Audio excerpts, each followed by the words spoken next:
مسلمان کو کوئی مٹا نہیں سکتا. کیوں؟ کہ اللہ نے اسلام کو باقی رکھنا ہے.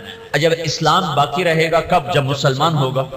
مسلمان کے بغیر تو اسلام باقی نہیں رہ سکتا ہے. تو ساری دنیا کی طاقتیں مل کر ہمیں نہیں مٹا سکتی، کیونکہ اللہ نے اسلام کو باقی رکھنا ہے. اور اسلام باقی رہتا ہے مسلمان سے. نماز باقی رہتی ہے نمازی سے، قرآن باقی رہتا ہے حافظ قرآن سے، حج باقی رہتا ہے حاجی سے، عمرہ باقی رہتا ہے عمرہ کرنے والے سے. تو اللہ نے پوری دنیا کے شیطان دجال کٹھے ہو جائیں ہمیں مٹا نہیں سکتے. ہاں یہ ہو سکتا ہے کہ اللہ ہمیں ختم کر دے، ہمیں ختم کر دے، مثلا ساری دنیا کا باطل کا مٹا دو اور ہم مٹ جائیں. تو اللہ کیا کرے گا؟ کسی اور قوم کو فوراً کلمہ پڑھا کے مسلمان بنا دے. اسلام نہیں مٹ سکتا ہے، دنیا کی کوئی طاقت نہیں مٹا سکتا. اور یہ جو تبلیغ کا کام چلا ہے یہ اس بات کی نشانی ہے کہ اللہ دین کو زندہ کرنے والا ہے. یہ کوئی جماعت نہیں ہے کہ جمیں دنیا جماعتیں ٹریاں ودیاں، یہ کوئی جماعت نہیں ہے. پورے عالم کے انسانوں کو سامنے رکھ کر ایمان کی دعوت دینے کا پروگرام اور نظام ہے. اس کا آخر ہدایت ہوگا اور اللہ جو چاہے کر دے. چاہے باطل والوں کو ایمان دے دے، اللہ کی سنت. تو کوئی 500-600 سال پہلے ایک دور آیا ہے جب یوں لگا کہ دنیا سے اسلام مٹ جائے گا اور ختم ہو جائے گا. یہ دور ہے 7ویں صدی کی. زوال تو شروع ہو گیا 5ویں صدی سے، جب مسلمان آپس میں لڑ حکومتوں کے غلام بن گئے. 583 سے 483 سے زوال آنا شروع ہوا. اور پھر وہ چلتے اتنا آگے چلا گیا کہ ایک دوسرے کے گلے کاٹنا یہ فن بن گیا. حکومت کی خاطر ذبح کر دینا، کھوپڑیوں کے مینار بنا دینا. اسپین کا مسلمان بادشاہ تھا، وہ مسلمان اپنے دشمنوں کی کھوپڑیاں کاٹ کر اس کو خالی کر کے اس میں مٹی ڈال کے اس میں پھول اگایا کرتا تھا. یہ ظلم و ستم شروع ہوا. تو اللہ تعالیٰ نے تاتاریوں کا عذاب اٹھایا اور صحرائے گوبی سے ایک فقیر آدمی جس کا نام تھا تموجن، یہ 564 ہجری میں پیدا ہوا. یہ اتنا غریب تھا کہ چوہے مار کے کھاتا تھا. اتنا غریب اور اتنا بے بس تھا، اس کی بیوی کو دشمن اٹھا کے لے گئے اور یہ واپس نہ کروا سکا. یہ اتنا بے بس تھا. جب انہوں نے خود واپس کیا تو اس کی بیوی حاملہ تھی. اس کا نام تھا تموجن اور اس کو بعد میں تاریخ نے نام دیا چنگیز خان. جب وہ 40 سال کی عمر کو پہنچا تو دنیا کا سب سے طاقتور بادشاہ بن چکا تھا. اور پھر مسلمان بادشاہ کیا، عوام کیا، رعایا کیا، امیر کیا، غریب کیا، وہ تباہی کی آخری حدوں تک آپس میں مالکی، حنبلی، شافعی، حنفی ایک دوسرے کو قتل کر رہے، شیعہ سنی ایک دوسرے کو قتل کر رہے اور ایک دوسرے پر لڑائیاں اور ایک دوسرے کے خلاف مناظرے. یہ دین بن گیا. 317 ہجری میں 317 میں پیچھے سے بات چل رہی تھی. عسیٰ ان یبعثک ربک مقاما محمودا. اس آیت پر کچھ حنبلی کچھ دوسرے مسلمان آپس میں اتنا اختلاف ہوا کہ لڑ 300 آدمی ذبح ہو گئے. یہ کیفیت بن رہی ہے. اور عباسی بادشاہ عید کی نماز پڑھنے نکلتا ہے. بغداد کا خلیفہ عید کی نماز پڑھنے جا رہا ہے. اس کے آگے مراسی نچی جاندے، بھنڈ نچی جاندے تو کرتب ہوئے جاندے. عید کی نماز کے لیے یہ جلوس نکلتے عیدگاہ میں عشاء کے بعد پہنچا اور عید کی نماز عشاء کے بعد پڑھی گئی. یہ حال ہو گیا. اس طرح کی صورتحال بن گئی. اور اخلاقی پستی اپنی احد کو پہنچی تو اللہ تعالیٰ نے چنگیز کو اٹھایا اور اس نے 610 میں اسلامی سلطنتوں پہ حملہ شروع کیا. یہ بامیان افغانستان کا شہر ہے.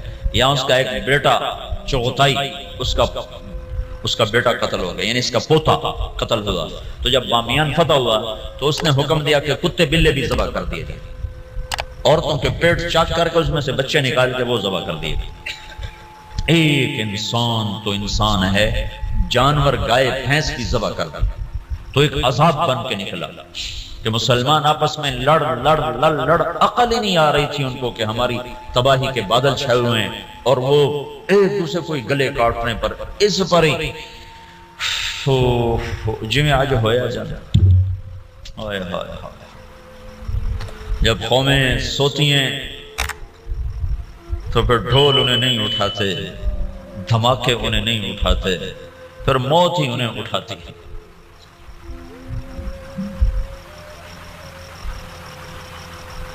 610 ہجری میں چنگیز خان نے بخارا پہ حملہ کیا۔ سب سے پہلا شہر بخارا تھا بڑا جس پر اس نے حملہ کیا، اور جب وہ مسجد کے ممبر پر آیا تو اس نے ایک لمبی ٹوپی پہنی ہوئی تھی، سردیوں کا زمانہ تھا، اور چہرے پہ رنگ ملا ہوا تھا سردی کے اثر سے بچنے کے لیے۔ کہنے لگا مسلمانوں تم جس خدا کو مانتے ہو میں اس خدا کا عذاب بن کر آیا، خون کی ندیاں بہا، اور 40 سال مسلمانوں کے خون سے زمین بھر گئی۔ 656 ہجری میں ہلاکو خان نے بغداد پہ حملہ کیا، 15 لاکھ آدمی ذبح کر دی، 40 دن قتل عام ہوتا رہا، اور دریائے دجلہ سرخ ہو گئی۔ اب یوں لگتا تھا کہ اب دنیا میں اسلام ختم، اب اسلام نہیں باقی بچ سکتا۔ تو میں نے تمہیں بتایا نا کہ اللہ نے اسلام کو باقی رکھنا ہے، اسے کوئی نہیں مٹا سکتا۔ تو جب مسلمانوں کے ہاتھ میں سے طاقت نکل گئی اور وہ بے بس اور عاجز ہو گئے، اور اتنی بڑی تاتاری طاقت سے لڑنے کی ہمت نہ رہی، تو اللہ نے کیا کیا؟ اس دعوت کی طاقت کو ظاہر کیا۔ کچھ ترکستانی تاجروں نے تاتاریوں میں تبلیغ شروع کر دی، تو وہ قوم جو دنیا میں اسلام مٹانے آئی تھی وہ مسلمان ہونا شروع ہو گئی۔ یہ دنیا کی تاریخ کا عجب واقعہ ہے۔ چنگیز خان اس نے شہروں کے شہر تباہ کر دی۔ اس کے مرنے کے بعد اس کا بڑا بیٹا تھا جوجی، اس نے سلطنت کو 4 حصوں میں تقسیم کیا۔ روس جوجی کو دیا، منگولیا کا علاقہ چغتائی کو دیا، اور اپنا صحرائے گوبی اور چین اور اس کا دائیں بائیں یہ اغدائی اس کو اپنا جان نشین بنایا، اور طولوئی کو آذربائیجان سے لے کر ایران کا علاقہ دیا۔ دنیا کا سب سے بڑا فاتح ہے چنگیز خان۔ تو پوری دنیا میں چنگیزی چھا گئے، اور مسلمان بے بس اور حقیر، بے بس اور حقیر، اور کوئی شکل نہیں ان سے ٹکر لینے کی۔ تو اس دعوت کی طاقت کو اللہ نے ظاہر فرمایا۔ جوجی کا بیٹا تھا ایباقا، وہ اس کے مرنے کے بعد بادشاہ بنا۔ ایباقا کا بیٹا تھا برکا، وہ اس کے بعد بادشاہ بنا۔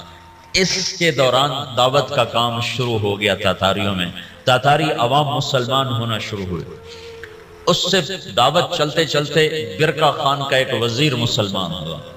وہ جب موقع پاتا تو برکا کو اسلام کی باتیں سناتا، تو سن کے حیران ہو کر کہتا یہ اچھی اچھی باتیں کس نے تمہیں سکھائی ہیں؟ کہا یہ اسلام سکھاتا ہے۔ کہا یہ اسلام کہاں سے تم نے سیکھا ہے؟ کہا یہ کچھ مسلمان آتے ہیں جو یہ باتیں بتاتے ہیں، اگر آپ اجازت دیں تو آپ سے ملاؤں؟ کہا ہاں ہاں، اب اگر کوئی مسلمان آئے تو مجھ سے ملانا ہے۔ تو ایک ترکستانی تاجروں کا قافلہ، وہ تاجروں کے بھیس میں ہوتے تھے، کام دعوت کا کرتے تھے۔ اللہ نے اسلام کو باقی رکھنا ہے، یہ مٹ نہیں سکتا، اسے کون مٹا سکتا ہے۔ عیاں یورش تاتار کے افسانے سے پاسما مل گئے کعبے کو صنم خانے سے۔ تو جب وہ قافلے والے آئے تو اس نے برکا خان سے ملایا۔ برکا جو تھا نا، اس نے جب دعوت سنی تو مسلمان ہوا، اور پوری روس کی سلطنت میں اسلام پھیل گیا۔ تاریخ لکھنے والے لوگ حیران ہوتے ہیں کہ یہ دنیا میں پہلی دفعہ ایسا ہوا کہ فتح کرنے والی قوم نے اپنے غلاموں کا دین قبول کر لیا۔ ہر کوئی بادشاہوں کا کلمہ پڑھتا ہے، لیکن یہ دنیا کی تاریخ میں پہلی دفعہ ہوا کہ غلاموں کا کلمہ بادشاہوں نے پڑھا۔ تو ایک نسل پوری چنگیز خان کی مسلمان ہو گئی۔ اب ہلاکو جو تھا وہ مصر ایک ملک باقی رہ گیا تھا، وہ اس پہ حملہ کرنے کے لیے لشکر جرار لے کر نکلا۔ تو مصر کے بادشاہ رکن الدین بیبرس نے برکا خان کو خط لکھا کہ ہلاکو ہم پہ حملہ کرنا چاہتا ہے، تو مسلمان ہے ہمارا ساتھ دے۔ تو برقع خان نے ہلاکو کو خط لکھا کہ تو مصر پہ حملہ چھوڑ دے ورنہ میں تم پہ حملہ کروں گا۔ وہ بھی مسلمان ہیں، میں بھی مسلمان ہو چکا ہوں، کلمہ پڑھ چکا ہوں۔ جب یہ خط ہلاکو نے پڑھا تو پریشان ہو گیا۔ اس نے برقع خان کو خط لکھا کہ تمہیں پتہ نہیں ہے کہ چنگیز کا قانون یاسا، اس میں یہ لکھا ہوا ہے کہ کوئی تاتاری دوسرے کے خلاف تلوار نہیں اٹھائے گا۔ تو برقع خان نے اس کو جواب دیا وہ بھی کافر تھا، تو بھی کافر ہے، میں مسلمان ہوں، تو مصر پہ حملہ کرے گا، میں تجھ پہ حملہ کروں گا۔ اب اللہ کا غیبی نظام چلا ہے، اسلام کو کوئی نہیں مٹا سکتا۔ 4 بیٹے ہیں ہلاکو چنگیز کے، جوجی، اغدائی، چغتائی، طولوئی۔ ہلاکو طولوئی کا بیٹا ہے اور برقع ایباقہ کا بیٹا ہے۔ اور جب یہ لشکر نکلا ہے مصر پہ حملہ کے لیے تو یہ حقیقت ہے اس لشکر کو مصر والے نہیں روک سکتے تھے۔ تاتاری کے سامنے آ گئے اور پہلی دفعہ 50 سال کے بعد تلوار تاتاریوں کی آپس میں ٹکرائی، اور اس کے پیچھے چند غیر معلوم مسلمان تبلیغ والے ہیں جن کو تاریخ نے محفوظ نہیں کیا، نام تک بھی نہیں محفوظ کیے، لیکن چند لوگ تھے جنہوں نے اللہ کی بات سنا بادشاہوں تک پہنچائی۔ پھر ایک خوفناک جنگوں کا سلسلہ شروع ہو گیا۔ ہلاکو نے ظلم زیادہ اس لیے کیا کہ ہلاکو کی بیوی عیسائی تھی، دوزہ اس کا نام تھا، اور اس کا جو سالار تھا وہ بھی عیسائی تھا، اس کا نام تھا قطبوغا۔ یہ دونوں عیسائی تھے۔ تو یہ چاہتے تھے مسلمانوں کو مٹا دیں، لیکن میرے اللہ مکروا ومکر اللہ واللہ خیر الماکرین، مکروا مکرا ومکرنا مکرا وہم لا یشعرون۔ اللہ نے برقع کو ایمان دیا، اس سے جا کر ٹکرایا ایک جنگ میں، جو میں ہلاکو نے پہلے مصر پہ حملے کا ارادہ کیا، لیکن اس کا بھائی تھا منگو خان، وہ اس وقت چنگیزیوں کا بادشاہ تھا۔ جب اغدائی مرا تو اس کا بیٹا قیوق تھا، وہ بادشاہ بنا۔ قیوق کے مرنے کے بعد منگو خان بنا۔ ہلاکو مصر پہ حملے کی تیاری کر رہا تھا کہ منگو خان مر گیا، تو وہ قانون تھا کہ جو تاتاری بادشاہ جہاں بھی ہے وہ بڑے بادشاہ کی میت پر پہنچے، تو اس نے سارے لشکر کو کوچ کا حکم دیا۔ تھوڑی سی فوج اس نے فلسطین میں رکھی، اور 2 سال کے بغداد کی تباہی کے 2 سال کے بعد 656 میں بغداد تباہ ہوا۔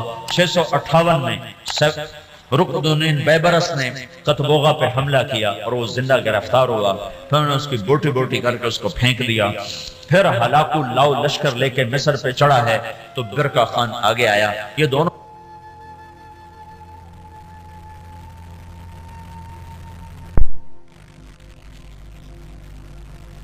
کا بیٹا تقودار وہ بادشاہ بنا، ہلاکو کا بیٹا بادشاہ بنا، وہ مرا۔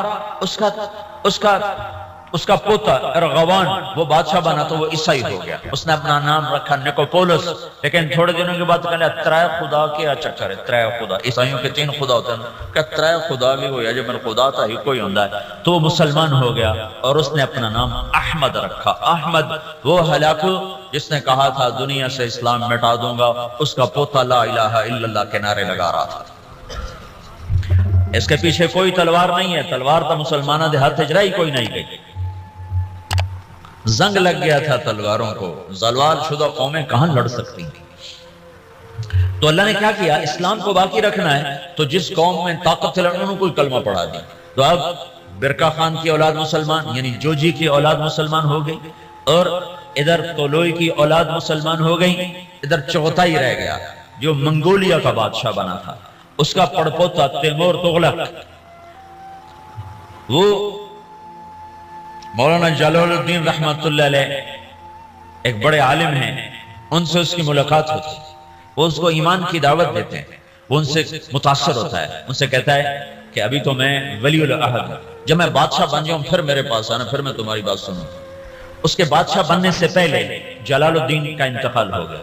انہوں نے اپنے بیٹے رشید الدین سے فرمایا کہ بیٹا جب تیمور تغلق بادشاہ بنے تو اس کو جا کے ایمان کی دعوت دینا اور بتانا کہ میرے باپ جلال الدین نے تم سے بات کی تھی تو تم نے وعدہ کیا تھا۔ جلال الدین کے انتقال کے بعد تیمور تغلق بادشاہ بنا تو رشید الدین رحمت اللہ علیہ اس کے دربار میں پہنچ، بڑی مشکل سے اس تک رسائی ہوئی اور اس کو ایمان کی جب دعوت دی تو اس نے کلمہ پڑھا۔ اس نے 4 وزیر تھے، اس نے ان کو بلایا، ان کو اسلام کی دعوت دی، انہوں نے بھی کلمہ پڑھا۔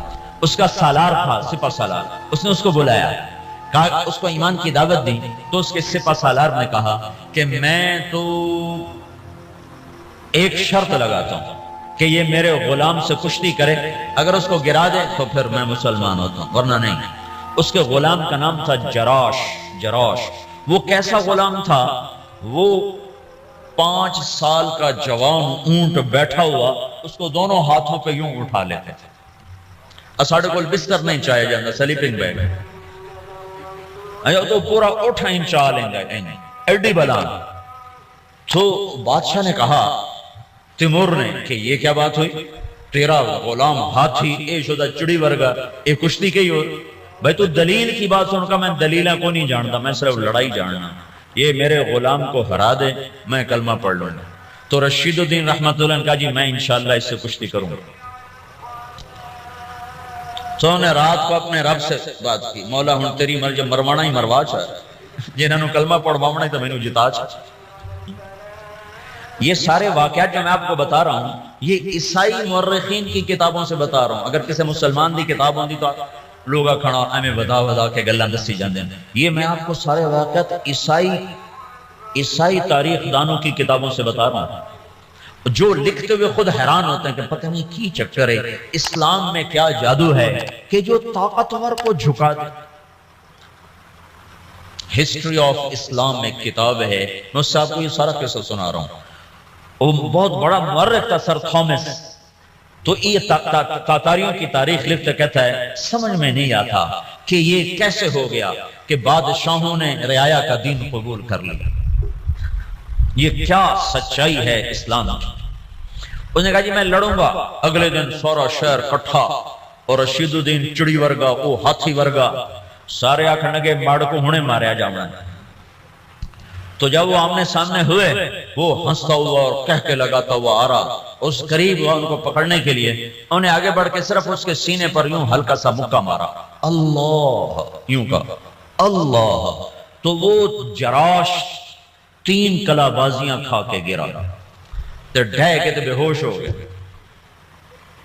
بادشاہ نے کہا ہاں بھائی ہون تو سمجھ آ گئی، اسلام سچی گل ہے۔ ہاں 10 لاکھ تاتاری اس بادشاہ کے ہاتھ کلمہ پڑھ کر مسلمان ہیں۔ منگولیا میں اس کی قبر ہے، قبر ضائع نہیں ہے، منگولیا میں تیمور تغلق کی قبر ہے، اس کی قبر کے اوپر لکھا ہوا ہے یہ وہ خوش قسمت بادشاہ ہے جس کے ہاتھ 10 لاکھ انسانوں نے کلمہ پڑھا۔ جو قوم دنیا سے اسلام مٹانے اٹھی تھی 50 سال کے اندر وہ سارے کے سارے کلمے میں داخل ہو گئے۔ صرف تاتاریوں کی ایک نسل اسلام سے محروم ہوئی، قبلائی خان۔ قبلائی خان کی نسل چین کی طرف نکل گئی، تو وہ کلمہ پڑھنے سے محروم ہوئے۔ ادھر جو مسلمانوں کی حدود کے ساتھ تھے سب کے سب کلمہ پڑھنے والے بنے۔ اسی کو علامہ اقبال نے کہا پاسباں مل گئے کعبے کو صنم خانے سے، کہ جو قوم اٹھی تھی کہ ہم نے دنیا سے اسلام مٹا دینا ہے، ان کو طاقت سے نہ کوئی توڑ سکا، ان کو فوجوں سے نہ کوئی توڑ سکا، ان کو کلمے کی سچائی نے غلام بنا دیا، اور سارے کی ساری قوم مسلمان۔ ایک تاتاری آیا رائمنڈ 4 مہینے لگانے، تتارستان پوری ایک ریاست ہے روس میں تتارستان، تو انہوں نے مجھے کہا کہ یہ تاتاری ہے، میں نے ان سے پوچھا اس کی زبان تو روسی تھی، تو انہوں نے مجھے کہا تاتاری، میں نے کہا تاتار میں نے کہا ہاں تاتار، میں نے پنجاب میں کہا، میں کہا یار تسی سانوں بڑا کھو کے رکھا ہے، اس کو کیا پتا میں کیا کہہ رہا ہوں، میں کہا توڑے بڑھنے سے بڑا کوئی آئے ہوئے۔ یہ تبلیغ کی خاموش محنت تھی جس نے دنیا کی سب سے بڑی سیاسی طاقت کو کلمہ پڑھا دیا۔